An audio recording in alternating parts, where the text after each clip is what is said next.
Ricardo Berhel, businessman. Co-chairman, public. C. Bernardo, co-chairman, service project.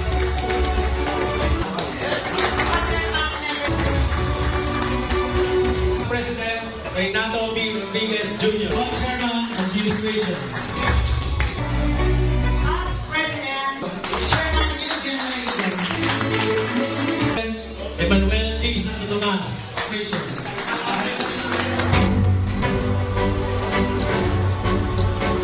President nominee Galvez.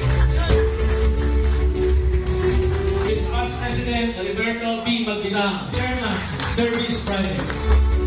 President Marvin I. Sanchez. Ang nag-iisa kong katabi, laging katandem. Past President Florito Nogi Bernardo. Bernardino. President-elect Luis T. Sorondo, public image.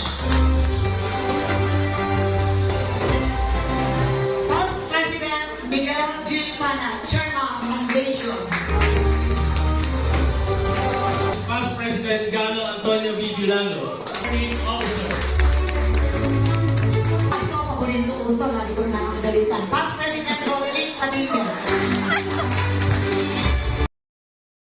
Past President Carmencita Arsenio, Mission Officer.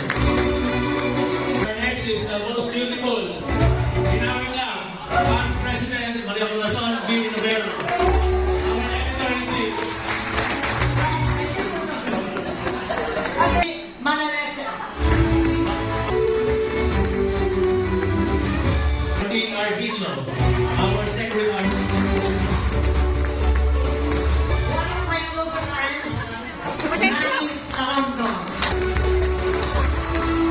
Palakpakan po natin, President Crispin Pizarro Santos. Bagaman bibigyan pa lamang mamaya at i-indoctrinate, who's gonna be charged? Baby Rotarian Michelle Umanda.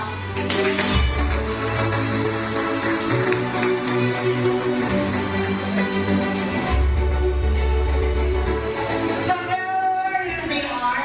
Once again, a round of applause for our members.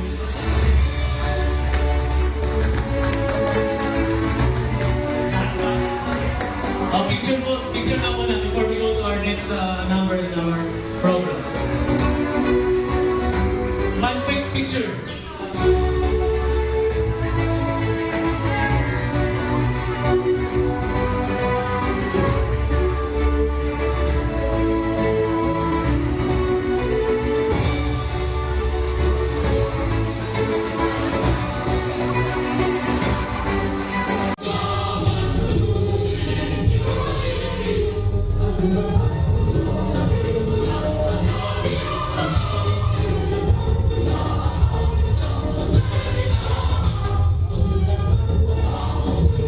Ng Logarina of San Ildefonso.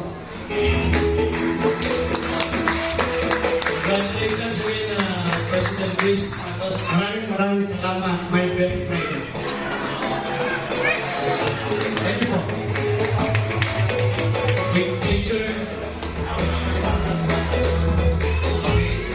To the late Fred Santos and Rosita Pizarro. Studying Bachelor of Law is to be lost tonight. And the little girl dancing kanina sa atin, Krista, the 4-year-old pupil. Baka hindi ko natin mabasa. The beauteous spouse, Marjorie. Pero can you please show your beauty? There she is. A loving and responsible son. He opted to work.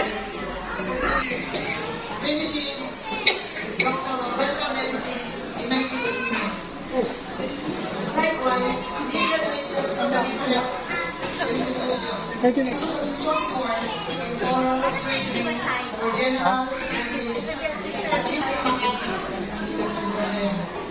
From there, SMCT in Baliwa and his own his own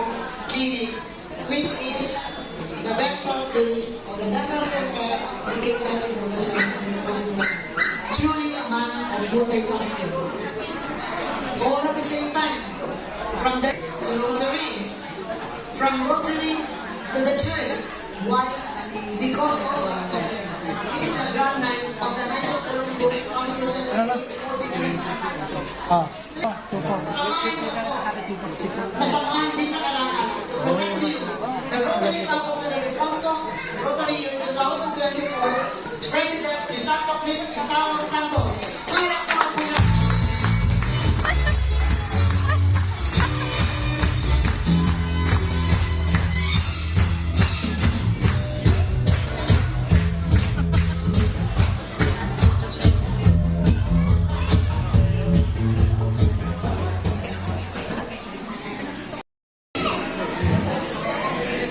Okay, salamat.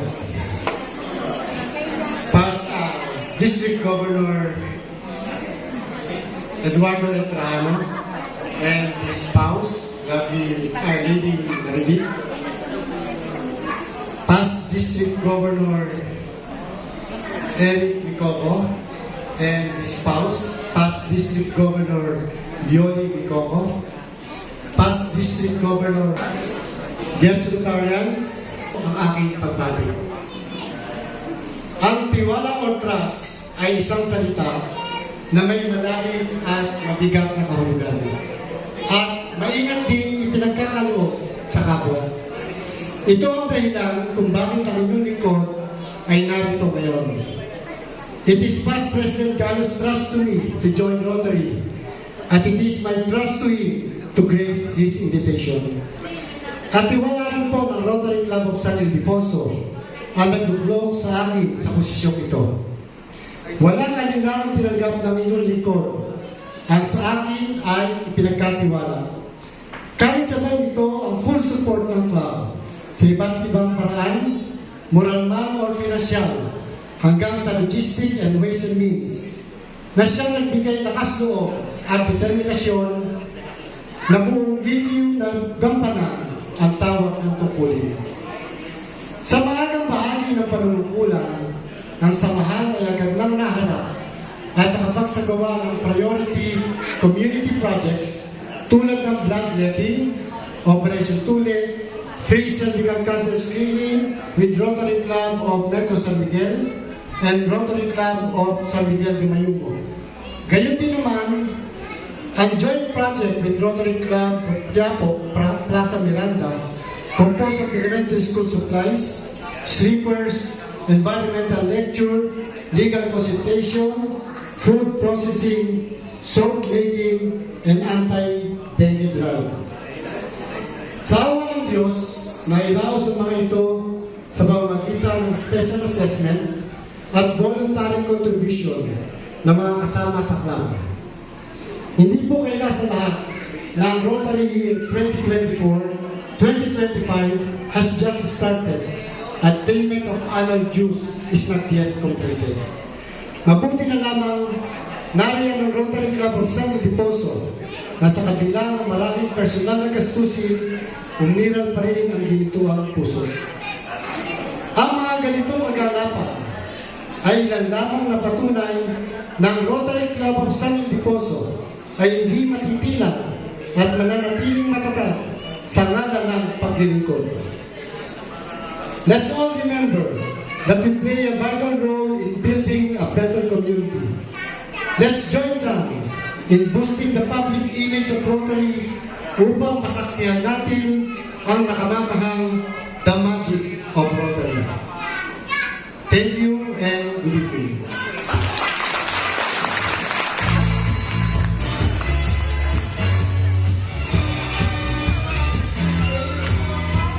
Thank you so much. Very well said. Puno ng laman. Documents next.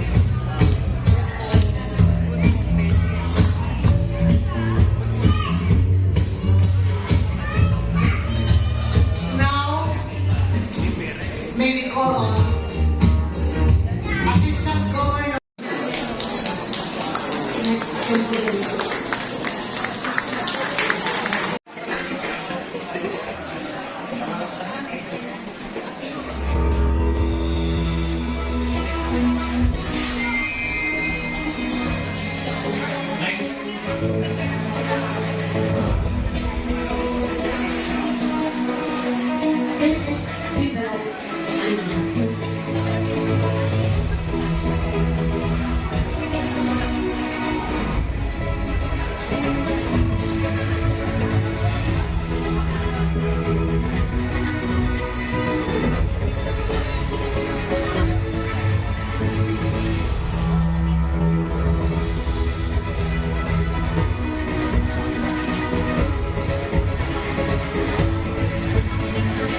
nagmamadali. Maraming salamat. This 76 handover and By pass the way, Manolo Chris, and induction ceremony of Rotary Club of San Poso is now adjourned.